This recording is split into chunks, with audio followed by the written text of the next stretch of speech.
Olá, eu sou o Lorival Santana, seja muito bem-vinda, muito bem-vindo ao América Decide, o podcast semanal da CNN Brasil, que faz a análise deste ano de eleições nos Estados Unidos. Hoje o tema, naturalmente, é a onda de protestos que varre os Estados Unidos por causa da violência policial contra os negros. E hoje nós estamos em casa, estou com dois colegas nos Estados Unidos, a Núria Saldanha, correspondente da CNN Brasil em Washington, e o Fernando Henrique, produtor da CNN Brasil em Nova York. Núria, muito obrigado por aceitar mais uma vez o meu convite de participar do América Decide. Obrigada a você, é sempre bom ter essa conversa no podcast. Fernando Henrique, seja bem-vindo aqui ao América Decide, estava sentindo a sua falta. Quero te agradecer por participar aí dessa discussão, que os rumos a gente está ainda acompanhando durante essa semana aqui nos Estados Unidos. É verdade, estamos no calor aí dos acontecimentos. Núria, se você puder, por favor, dá pra gente um panorama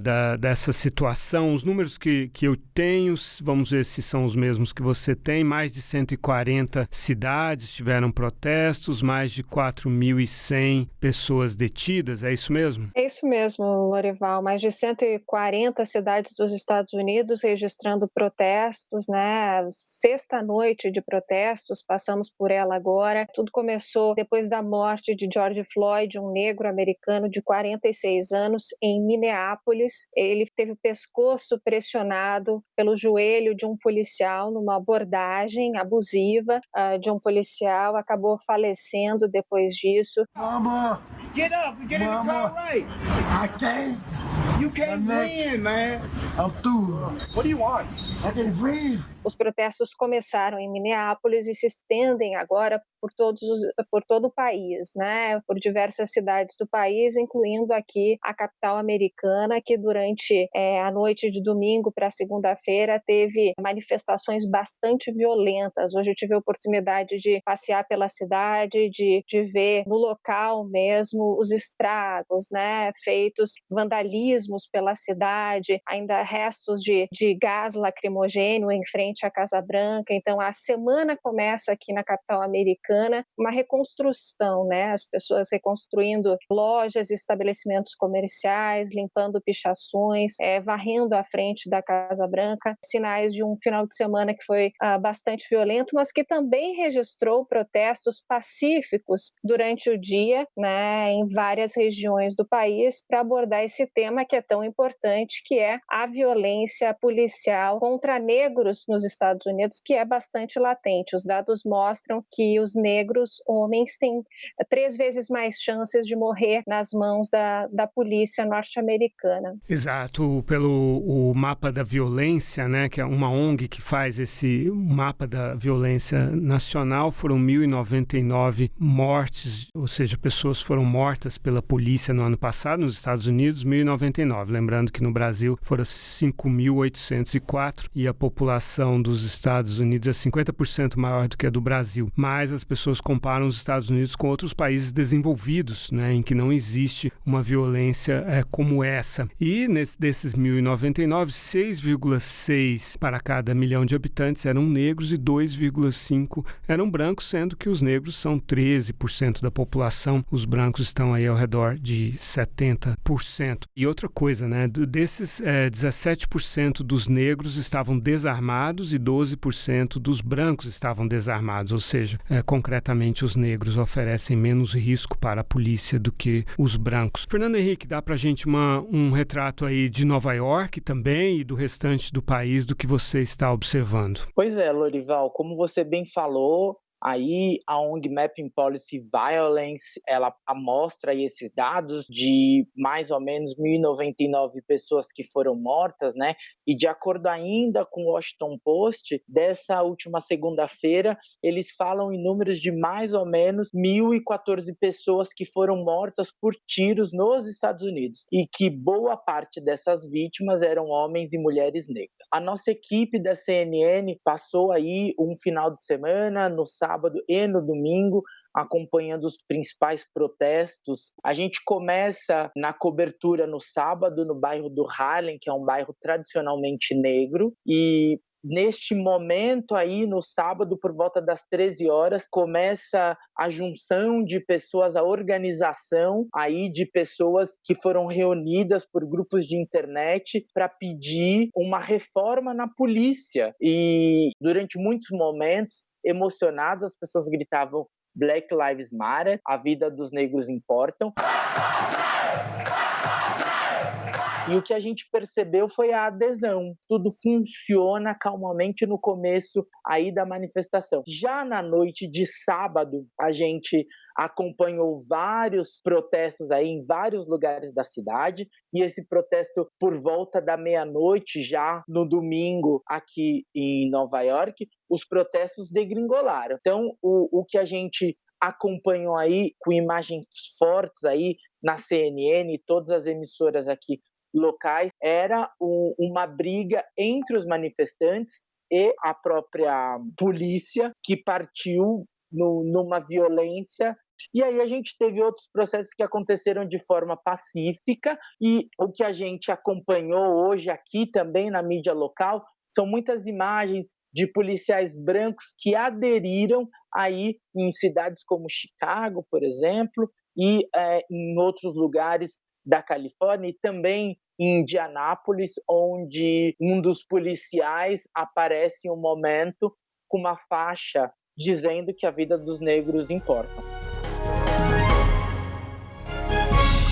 Núria, o presidente Trump ele fez algumas declarações desastrosas, né? A começar por aquele tweet à 1 da manhã, hora de Washington, de sexta-feira, em que primeiro ele citava, aliás, ele chamava os manifestantes de thugs, né? Que seriam valentões ou arruaceiros, né? Pessoas violentas. Ele colocou isso com letras maiúsculas no tweet dele. E em seguida ele cita uma frase histórica, né? Dos Estados Unidos, que é quando os saques começam, os tiros começam, que foi uma frase dita pela primeira vez por um policial em Miami, depois isso em 1967 e depois repetida muitas vezes até por supremacistas brancos. Depois, ali no sábado, ele tuitou que os agentes secretos que o protegiam na Casa Branca, um deles tinha dito para ele que eles colocavam os mais jovens na linha de frente porque isso poderia ser um bom treinamento para eles, né? Quer dizer, insinuando que os manifestantes poderiam virar uma espécie de exercício de tiro ao alvo para os agentes secretos que protegem o presidente. E ele, finalmente, numa teleconferência com os governadores,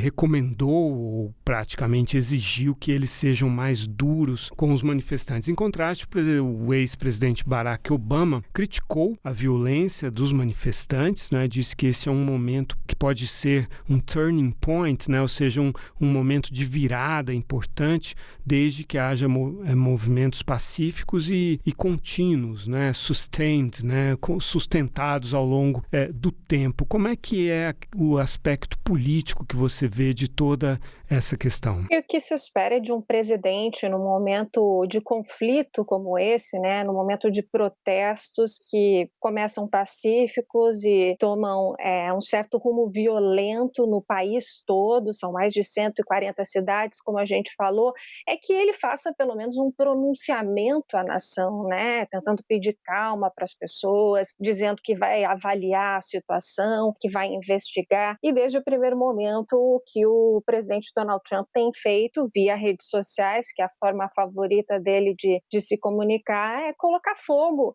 no problema, né? Ao invés de tentar resolver, ele está incitando muitas vezes pelos tweets que faz, né, que publica, a violência entre os grupos, né? A gente sabe que o presidente Donald Trump ele tem o suporte da extrema-direita americana e muitas vezes dos supremacistas brancos mesmo, né? E a gente sabe também que é um momento eleitoral aqui nos Estados Unidos, que o país enfrenta um tombo enorme da economia, um surto de coronavírus, um desemprego recorde na história. Esse é mais um problema para a candidatura à reeleição do presidente Donald Trump. E a gente sabe que ele é uma pessoa impulsiva, né? Então, desde o início, o procedimento foi completamente equivocado. E ainda assim, ele continua, né? Hoje ele pediu aos governadores que dominem os manifestantes, né? Que resolvam o problema. Em um momento que a gente vê, como o Fernando falou,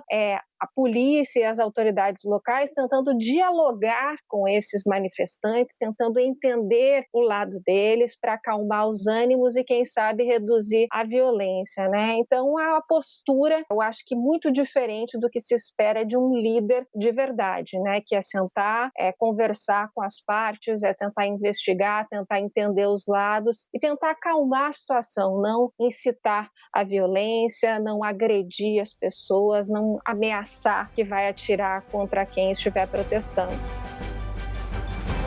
O candidato democrata, ex-vice-presidente Joe Biden, telefonou para a família do George Floyd, né? E aí, a partir disso e das pressões, digamos, e as críticas que foram feitas ao presidente Trump por não ter entrado em contato com a família, finalmente ele fez esse contato. Fernando Henrique, eu queria que você descrevesse para nós um pouco do sentimento dos negros que estão protestando e talvez fazer uma ligação também, se você considerar que existe essa ligação, um acúmulo de questões, porque os negros também estão sendo mais afetados pela Covid do que os brancos. Não se sabe ainda se há alguma questão genética, isso ainda vai ser estudado, mas os negros, em geral, eu considero que estão mais expostos, né? Porque muitos deles têm trabalhos mais que não podem ser feitos de casa, né? São serviços, são trabalhos muitas vezes mais manuais e tal, menos reservas financeiras e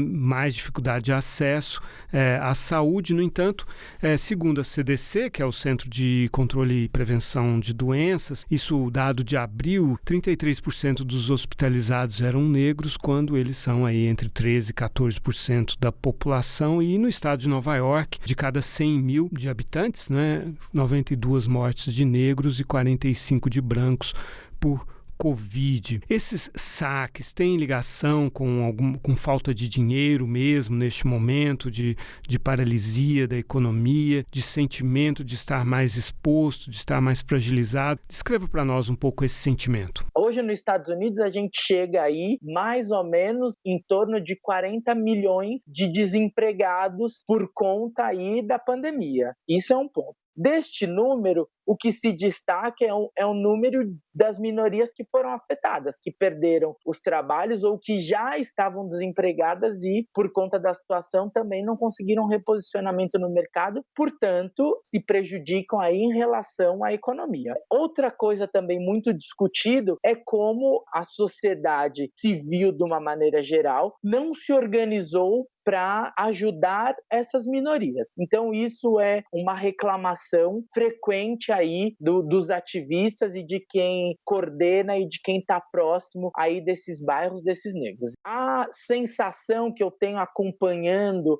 aqui os manifestantes em relação e solidariedade ao caso do George Floyd, são duas questões. A primeira é uma resposta que, segundo eles, existe da brutalidade da polícia branca, dos homens normalmente brancos, em relação às pessoas negras aqui, as pessoas de cor, como eles chamam. Então, assim, só para lembrar, a gente tem aqui nos Estados Unidos, e que isso foi falado, discutido, são mais de 10 casos que ganharam notoriedade aí para poder discutir toda essa questão de pessoas negras que foram mortas nesses últimos tempos por policiais brancos, e que desses 10 casos, somente 4 deles, os policiais foram condenados, alguns no caso, só relembrando, em 2012 a gente tem o caso do Trayvon Martin, que é um jovem de 17 anos que foi morto por tiros pelo policial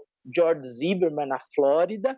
Ele foi considerado inocente pelo júri e depois de ter sido condenado, ou quer dizer, uma pessoa que não foi presa. Depois, em 2014, nós temos o caso de Eric Garner, que foi asfixiado, e esse caso foi aqui em Nova York. O policial branco Daniel Pantaleão, ele foi preso só 5 anos depois da morte de Eric Garner. Depois, em 2014, continuando, tem ainda a morte de Marshall Brown, que tinha 18 anos, que também foi morto por tiro em Ferguson. Depois tem o Art Scott, em 2015. A gente tem também o Fred Gray, em 2015, um jovem também morto em Baltimore, de 25 anos. Depois tem a história também da Sandra Bland, que no Texas, ela não foi morta a tiros, mas ela ganhou aí uma repercussão porque ela se suicidou na cadeia após ter sido presa por um policial branco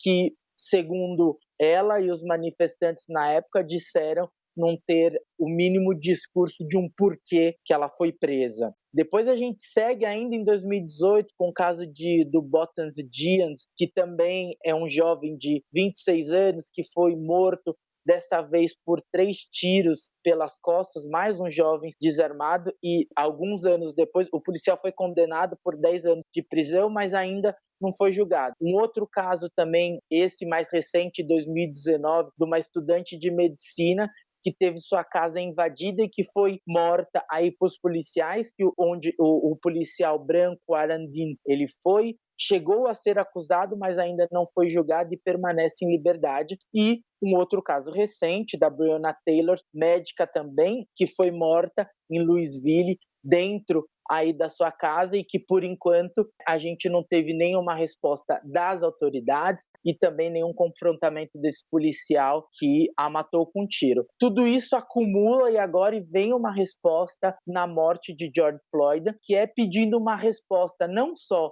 das autoridades, mas para tentar entender o porquê dessas ações racistas, essa onda de violência acontece por conta dos policiais que estão aí na sociedade para proteger os negros. O que o Fernando traz para a gente, né? Que é uma repetição das ações policiais, né? Que geram mortes, na maioria das vezes, de negros americanos, e os policiais muitas vezes não são responsabilizados criminalmente pelos atos que cometeram. Agora, respondendo à sua pergunta sobre a questão social, sim, os negros são os mais afetados pela Covid-19, né? Eles têm renda menor, 40% menor do que a dos brancos, em média, nos Estados Unidos. Moram nas periferias, em casas com um maior número de pessoas, com dificuldade para manter o isolamento social. São a mão de obra essencial nos Estados Unidos. Então, na maioria das vezes, os negros, junto com os imigrantes, foram as pessoas que não puderam parar de trabalhar para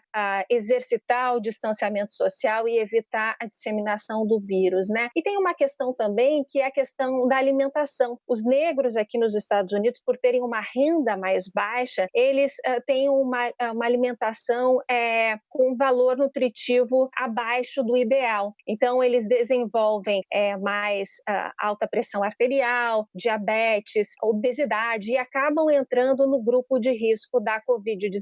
Então, eles foram, sim, os mais afetados pela doença, proporcionalmente, e também o desemprego na população afro-americana, nesse momento, é o dobro em relação à população branca. Então, a Covid-19 trouxe, sim, colocou luz sobre um problema social que vem de décadas aqui nos Estados Unidos, né? Que a população negra, ela fica à margem da sociedade, ainda que a gente aqui nos Estados Unidos teve a luta contra o apartheid, líderes mundialmente conhecidos como Martin Luther King, ainda assim tem bairros negros e bairros brancos, né? As escolas nos bairros negros não têm a mesma qualidade de ensino dos bairros brancos. Então, a oportunidade para a população afro-americana aqui nos Estados Unidos, ela não é igualitária à dos brancos. Então, eu conversei com pessoas hoje, eles disseram, brancos e negros em frente à Casa Branca hoje, eles disseram que as pessoas reagem à dor de formas diferentes, e às vezes a dor é tão forte que sai do controle. Isso pode justificar a violência, mas pode ser que alguns grupos extremistas também tenham se infiltrado